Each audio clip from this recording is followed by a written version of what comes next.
Ketua DPR RI Puan Maharani dianggap sebagai pahlawan kesiangan setelah mengkritik wacana kenaikan PPN menjadi 12%. Pasalnya, Ketua DPP PDI Perjuangan itu berperan dalam pengesahan UU HPP yang menjadi landasan kenaikan PPN. Terkait hal itu, pengamat politik Rocky Gerung membela Puan.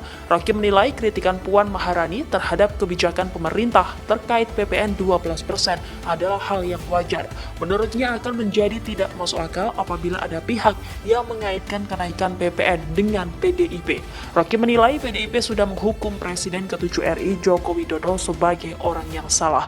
Hal itu dianggapnya sebagai bentuk permintaan maaf kepada rakyat atas kesalahan Jokowi. Pasalnya, Jokowi dinilai tidak memperhitungkan pertumbuhan ekonomi.